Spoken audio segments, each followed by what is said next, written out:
కాకినాడ జిల్లా తాళరేవు మండలం ముమ్మిడివరంలో అగ్నికుల క్షత్రియ ఐక్య మహాసంఘ నాయకులు వైదాడి నూకరాజు, దండుప్రోలు నాగబాబు, దండుప్రోలు శ్రీను ఆధ్వర్యంలో పొన్నమండ లక్ష్మణస్వామి జయంతి వేడుకలు అంగరంగ వైభవంగా జరిగాయి. ఈ కార్యక్రమానికి ముఖ్య అతిథిగా పాండిచ్చేరి ప్రభుత్వ మాజీ మంత్రి వర్యులు ఢిల్లీ అధికార ప్రతినిధి మల్లాడి కృష్ణారావు, ముమ్మిడివరం శాసనసభ్యులు దాట్ల సుబ్బరాజు, రాష్ట్ర అగ్నికుల క్షత్రియ నాయకులు బొడ్డు సత్యనారాయణ ముఖ్య అతిథులుగా హాజరయ్యారు. ఈ సందర్భంగా జాతిపిత పొన్నమండ లక్ష్మణస్వామి జీవిత చరిత్రను నాయకులు గుర్తు చేశారు. ఈ కార్యక్రమంలో ఆయా పార్టీల నాయకులు భారీ సంఖ్యలో అగ్నికుల క్షత్రియులు పాల్గొన్నారు.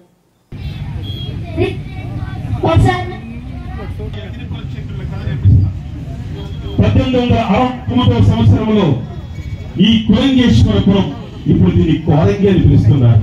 ఈ కురంగేశ్వరపురంలో 1869వ సంవత్సరంలో పుణ్య దంపతులు అయినటువంటి శ్రీ శ్రీ పొన్నమండ వెంకటరెడ్డి, శ్రీమతి మంగమాంబ దంపతులకు జన్మించాడు ఈ పొన్నమండ లక్ష్మణస్వామి వర్మ. ఇదే గడ్డ పైన జననీ జన్మభూమిచ్చా స్వర్గాదపి ధన్యసి అన్నట్టుగా మా జాతిపిత పొన్నమండ లక్ష్మణస్వామి 155 జన్మదిన సందర్భంగా మా కొన్ని చరిత్రలో నిలిచిపోయినటువంటి వచ్చే గవర్నమెంట్లు కానీ ఇంత మునుపు మాకు చూసే గవర్నమెంట్ కానీ మాకు అంత అనిష్టంగా లేకపోలేదు. ఇప్పుడు మాకున్నటువంటి డిమాండ్స్ ఏంటంటే మా 50% అంటే కనీసం 50 లక్షల మంది మా అగ్నికుల క్షత్రియులు ఈ స్టేట్ లో ఉన్నారు. దానికి ప్రాతినిధ్యంగా రాజకీయ ప్రాతినిధ్యం వహించవలసిందిగా నేను డిమాండ్ చేసుకుంటున్నాను.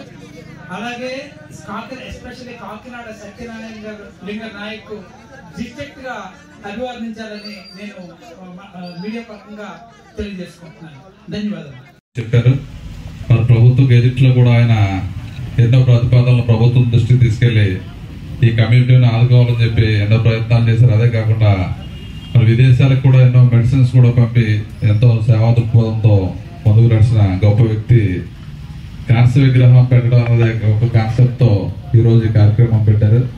తప్పనిసరిగా కూడా కుల మత పదాల్లో ఎక్కడ సమస్య ఉంటే దాన్ని పరిష్కరించాలనే ఉద్దేశంతో మేము కూడా ఈ రాజకీయాల్లోకి వచ్చాం కాబట్టి తప్పనిసరిగా మరి కృష్ణారావు గారు కూడా పిలిచారు కాబట్టి మరి ఇటువంటి కార్యక్రమాలు ఎన్నో పూర్తి చేశారు ఆయన. మరి మీ కళ ఏదైతే ఉందో అది తొందరలో నెరవేరబోతుంది, తప్పనిసరిగా అవుతుందని చెప్పి తెలియజేసుకుంటూ మరి ఇప్పటికే జలకాలంతో కాబట్టి తప్పనిసరిగా నా వద్దు సహకారం చేస్తా అని చెప్పి తెలియజేసుకుంటూ మీకు రాజకీయ అనుభవం లేదు అన్నారు కదా అని దేశంలోనే అత్యధిష్టాత్మకమైన భారత ప్రభుత్వం central government governor general Montagu గారిని సంప్రదించి 1917లో మన సమస్యలన్నింటినీ కూడా పరిష్కారం చేశారు. ఇలా రోజులు జరుగుతున్నాయి. ఆర్థిక సంక్షోభం జీవితంలో జరిగింది. 1929 ఎన్నాళ్ళు ఈ బానిస బతుకులు బతుకుతాం, ఎంత కష్టపడి గారు గాని ఇలాగ ఎంతో మంది ఉన్నదంతా కూడా దానం చేసి గుళ్ళు కట్టించిన దాంట్లో గాని పిల్లల చదువుల కోసం చేసిన దాంట్లో ఇతర కమ్యూనిటీస్ కంటే కూడా ముందుండేది అగ్నికుల క్షత్రియులు. అలాగే ఈ సంబంధించిన వాళ్ళన్నది చరిత్ర చెప్తుంది. చరిత్రను మనం చెప్పుకోక మర్చిపోతూ ఉన్నాం. మన చరిత్ర మనం సరిగా చెప్పుకోలేకపోవడం వల్ల మనం ఇతరుల దగ్గర కొంత తక్కువగా చూడబడుతున్నాం. అందుకని మన చరిత్రని ఉన్నంత వరకు దాన్ని ముందుకు ఎలా తీసుకెళ్దాం. మీరు చెప్పారు, ఇప్పుడు కూడా ఎమ్మెల్యే కూడా మన కమ్యూనిటీకి సంబంధం కాకపోయినా కానీ ఒక ప్రజాప్రతినిధిగా వీరందరూ కూడా సంఘంలో ఒక మంచి వ్యక్తికి ఒక దాత విగ్రహాన్ని పెట్టేటప్పుడు నా సహాయం కూడా ఉండాలి అనుకున్న ఉద్దేశంతో నాతోటి మాట్లాడతానని చెప్పారు. ఇప్పుడు మీరు దగ్గరగా ఒక 10 నుంచి 15 లక్షల వరకు మీకు షార్టేజ్ ఉన్నది. దాన్ని ఇంకా మీరు ఇంకొక 5 లక్షల రూపాయలు మీరు చేసినట్టయితే నేను సుబ్బరాజు గారు దీన్ని ఆలోచన చేసి ఒక 10 లక్షల రూపాయలు మేమిద్దరూ కలిపి చేసి ఈ విగ్రహాన్ని వచ్చే మీరు అనుకునే బర్త్డే నాటికి తప్పనిసరిగా ఆ విగ్రహాలు కూడా మీరు సైజులన్నీ ఇస్తే నాకు విగ్రహాలు చేయించడంలో మీకంటే కూడా నేను ఎక్కువ యానంలో మీరు చూస్తుంటారు. అంబేద్కర్ విగ్రహాలు కానీ అందరికీ కూడా 48 విగ్రహాలని నేను అక్కడ బ్రాంచ్ స్టాచ్యూలు పెట్టించాను. మీరు ఆ ఫోటో అన్ని ఇస్తే నేను చేయించే వాళ్ళ దగ్గర మాట్లాడి దాంట్లో ఏ విధంగా ఏ క్వాలిటీ ఉండాలి, ఏ హైట్ ఉండాలి, ఏ విధంగా ఉన్నదో చూసి మీరు త్వరలోనే నా దగ్గరికి రండి. నేను ఒక వారం 10 రోజుల్లో మిమ్మల్ని పిలుస్తాను. మా ఇద్దరు కూడా మేము దీన్ని చేసుకుని ఒక 2 నెలలు 3 నెలలు మాకు టైం ఇచ్చినట్టయితే నేను ఇచ్చిన అగ్రిగోల్డ్ క్షత్రియుల బిల్డింగ్ కూడా మాటిని దాన్ని పూర్తి చేసుకుని మీకు నవంబర్ డిసెంబర్ కల్లా ఏర్పాటు చేసుకుని మీ డబ్బు ముందు అడ్వాన్స్ ఇచ్చి మేము ఇవ్వాల్సిన బ్యాలెన్స్ డబ్బుతో ఇచ్చి ఆ విగ్రహాలు తెచ్చి మీకు రాబోయే ఇదే రోజుకి మీరు విగ్రహాలు పెట్టుకున్న ఏర్పాటు చేద్దామని చెప్పేసి కూడా మీ అందరికి కూడా కోరుతూ ఉన్నాను. పనమ లక్ష్మణ వరం గారి యొక్క జయంతి వేడుకల సందర్భంగా 155వ జయంతి సందర్భంగా మీడియా వారికి తెలియజేసింది ఏమనగా ఆయన ఎంతో కష్టపడి ఒక పేరుని పాడు చేయకుండా అగ్నికుల క్షత్రియ అనే పేరుని తీసుకురావడానికి ఎంతో ఖర్చు పెట్టి ఆయన యావదాసనంతా కూడా ఖర్చు పెట్టి ఒక పేరు తీసుకొచ్చారండి. అయితే ఈరోజు సమాజంలో ఎలా ఉందంటే మాకు ఒక ముద్ర వేసి మమ్మల్ని సమాజంలో తిరగకుండా పిల్లలు కూడా చదువుకునే ఇబ్బందులు కూడా చాలా ఎదుర్కోవాల్సి వస్తుంది. పిల్లల విషయంలో అయితే మాత్రం చాలా బాధపడవలసి వస్తుంది. స్కూల్లో కానీ హై స్కూల్లో కానీ కాలేజీలో కానీ టీచర్స్ కానీ ఈవేళ సమాజంలో బ్రతకాలంటే ఏదో రకంగా ఇబ్బంది పెట్టి వేరే భాషతో మాట్లాడి మనల్ని అగ్ని కులక్షేత్రాన్ని పిలవకుండా రకరకాల భాషలతో మాట్లాడుతున్నారు. మరి ఈ రోజు మా చరిత్ర తెలుసుకుంది. ఇక మీదట ఎవరైనా సరే అగ్ని కులక్షేత్రాన్ని పిలవకుండా వేరే భాషతో పిలిస్తే కనుక పరువు నష్టానికి కూడా వెళ్ళడానికి సిద్ధంగా ఉన్నాయి వేళ. ఎందుకంటే మా మనోభావాలు దెబ్బతింటున్నాయి. రాజవంశంలో పుట్టి ఈ రోజు మేము ఈ విధంగా దిగజారిపోయే స్టేజ్కి తీసుకొస్తున్నాం. సమాజంలో మమ్మల్ని చిన్న చూపు చూస్తున్నారు కాబట్టి ఎట్టి పరిస్థితుల్లో మేము చిన్న చూపు చూడడానికి మేము అర్హులు కాదు, పెద్ద చూపు చూడడానికి మేము గర్విస్తాం. కనుక మీడియా వారిని ఏడుకునేది ఏంటంటే ఇక మీద పేపర్లో కానీ టీవీ న్యూస్ లో కానీ ఒక సంఘటన జరిగేటప్పుడు ఒక విషయం చెప్తున్నాను. ఎందుకంటే ఎవరో చనిపోతున్నారు, ఒక మహానుభావుడు గోదావరి పక్కన అక్కడ ఉండి అతను రక్షిస్తుంటే మత్స్యకారులను పెడుతున్నాడు. అక్కడ పొలం ఏంటి, అతను రక్షించేది ఏంటి, చనిపోయిన వ్యక్తి ఎవరు, రక్షించిన వ్యక్తి ఎవరు, ఆ మత్స్య పదార్థాన్ని తీసేసి ఏవైతే కులంలో తను రక్షిస్తున్నా ఆ కులం పేరు పెట్టి పిలవాలని మనసారి కోరుకుంటున్నాం. ఇక మీద ఎట్టి పరిస్థితులు కూడా నాయకులైనా సరే ఎవరైనా సరే మత్స్యకారులైన పదం వాడేటప్పుడు మేము తిరగబడి దాన్ని పెద్ద ఎత్తున ఉద్యమం తీసుకొస్తాం. మత్స్యకారులైన పదం వాడటం మా కులానికి మాకు సంబంధం లేదు.